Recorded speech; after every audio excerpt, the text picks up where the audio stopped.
नमस्कार दर्शक बंधु जय जगन्नाथ। विवाहर ऋतु चली दर्शक बंधु अनेक जातक मंगल दोष रही जातक जितेबाला आम मेलक करुचे समस्या किछिटा देखुचे से मंगल दोष विषय आगु अनेक अध्याय आज किछि किछि भिन्न तथ्य को नहीं उपस्थापना करने को जाऊँगी। दर्शक बंधु जन्म जातकर लग्न द्वितीय चतुर्थ सप्तम अष्टम एवं द्वादश स्थान रे मंगल रहिले मंगल दोष रही थाए। जदि कन्या जातक मंगल दोष रही थाए एवं बर जातक मंगल दोष रही थाए ताहा खंडन होइथाए बा उभयंकर जदि मंगल दोष रही ताले मेलक उत्तम रही थाए बोली अनेकंकर मत मध्य रही। किंतु खाली जे मंगल दोष खंडन हो गले वैवाहिक जीवन में सुख बढ़ी थाए ताहा नुहे दर्शक बंधु आहरी अनेक किसी तथ्य आमको देखा पड़ो। अनेक जातक देखा जाइए मंगल दोष जातक नाही किंतु दाम्पत्य जीवन भल चालू नाही। मंगल को देखा सहित आपण आहरी अनेक किसी पॉइंट को देखा पड़ो। मंगल गोटे व्यक्तिर जीवन में सुख भरी था साहस पराक्रम प्रदान करिथांती एवं स्त्री मानकर स्वामीर कारक ग्रह मंगल अटंती ऋतुस्राव को नियंत्रण करिथांती एवं शारीरिक सुख मध्य मंगल स्त्री लोक मानकर प्रदान करिथांती। तेणु मंगल जदि गोटे कन्या जातक दुर्बल रही जाए ये सब क्षेत्र में किसी ना किसी समस्या रही जाए। जो व्यक्ति मानकर मंगल खराब रही से ऋतुस्राव अनियमितता अनेक समय देखा जाए।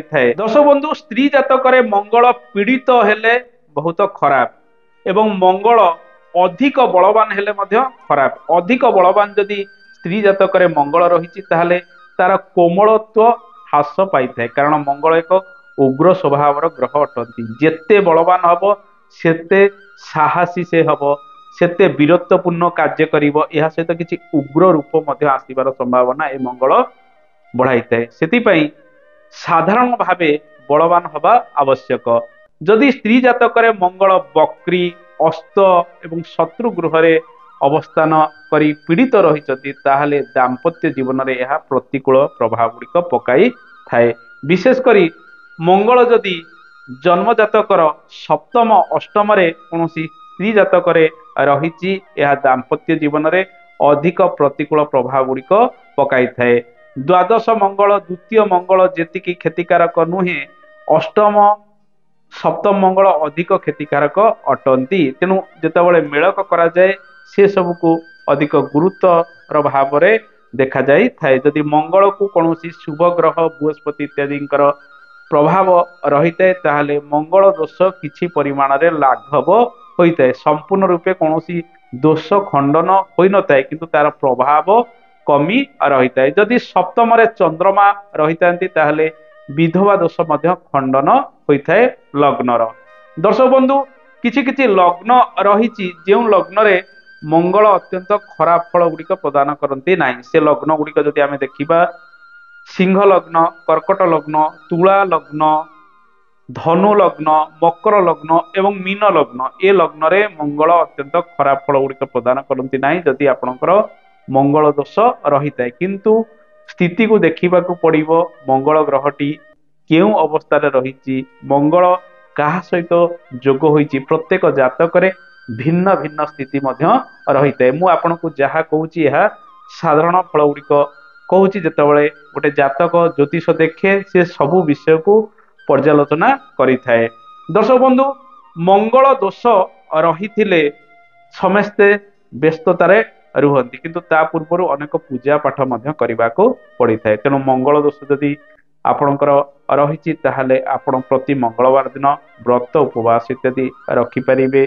या सहित आपण श्री हनुमान उपासना करें भगवान कार्तिकेय उपासना करें एवं माँ दुर्गा उपासना करंतु माँ बगलामुखी पूजार्चना करंतु घट विवाह पूर्वर करंतु जहाँ को आपण विवाह करेंगे जदि तांकर मंगल दोष नाही आपणकर पसंद होती से जगार विवाह करने जदि आपणकर गुरुतर मंगल दोष रही कन्यार ताहले से वर को विवाह पूर्वर घट विवाह करा जाए। ଦର୍ଶକ ବନ୍ଧୁ ଏମିତି ଅନେକ ଗୁଡ଼ିଏ ଉପାୟ ମଧ୍ୟ ରହିଛି।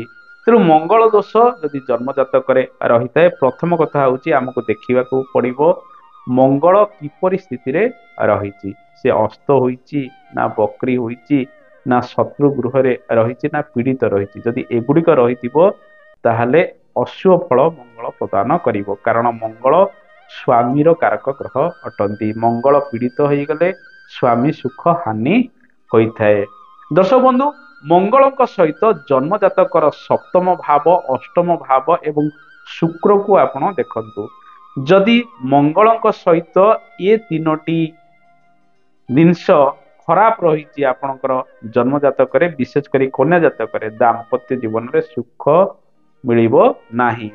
ମଙ୍ଗଳ, ଶୁକ୍ର ସପ୍ତମ ଭାବ ସପ୍ତମାଧିପତି, ଅଷ୍ଟମ ଭାବ ଅଷ୍ଟମାଧିପତି, ଯଦି এই ଚାରୋଟି ପଏଣ୍ଟ ଆପଣଙ୍କର ଅଶୁଭରେ ରହିଛି ତାହେଲେ ଦାମ୍ପତ୍ୟ ଜୀବନରେ ସୁଖ ଭଲ ଭାବରେ ମିଳିବ ନାହିଁ। ଅଧିକାଂଶ ଜାତକରେ ଦେଖାଯାଇଛି ମଙ୍ଗଳ ଦୋଷ ନାହିଁ କିନ୍ତୁ ସପ୍ତମ ଭାବ ବହୁତ ପୀଡ଼ିତ ରହିଛି। ତେଣୁ ସେଠାରେ ଦାମ୍ପତ୍ୟ ଜୀବନରେ ପ୍ରତିକୂଳ ପ୍ରଭାବ ଗୁଡ଼ିକ ଅନେକ ପଡ଼ିଛି। ଗୋଟେ ଉଦାହରଣ ଆମେ ନେବା। ଧରନ୍ତୁ ଆପଣଙ୍କର ଲଗ୍ନ ହେଉଛି ବୃଷ।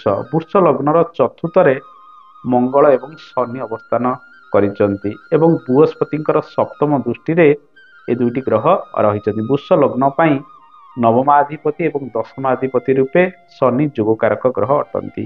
ସେ ବୃଷ ଲଗ୍ନର ଚତୁର୍ଥ ସ୍ଥାନ ଅର୍ଥାତ୍ ସିଂହ ରାଶିରେ ଅବସ୍ଥାନ କରିଛନ୍ତି। ରବି ଏବଂ ଶନିଙ୍କ ମଧ୍ୟରେ ପରସ୍ପର ଶତ୍ରୁତା ମଧ୍ୟ ରହିଛି। ମଙ୍ଗଳ ମିତ୍ର ସ୍ଥାନରେ ଅବସ୍ଥାନ କରିଛନ୍ତି। ମଙ୍ଗଳଙ୍କ ପାଖରେ ବହୁତ ପାୱାର ରହିଛି ଏଠାରେ, ଯେହେତୁ ମିତ୍ର ରାଶିରେ ମଙ୍ଗଳ ରହିଛନ୍ତି ଏବଂ କନ୍ୟା ଜାତକର ଚତୁର୍ଥରେ ମଙ୍ଗଳ ରହୁଥିବାରୁ ଏଠାରେ ମଙ୍ଗଳ ଦୋଷ ମଧ୍ୟ ରହିଛି ଏବଂ ଏଠାରେ ଶନି ଯୋଗକାରକ ଗ୍ରହ ମଙ୍ଗଳଙ୍କ ସହିତ ଯୋଗ ହୋଇ କେନ୍ଦ୍ର ସ୍ଥାନ ଚତୁର୍ଥରେ ରହିଛି।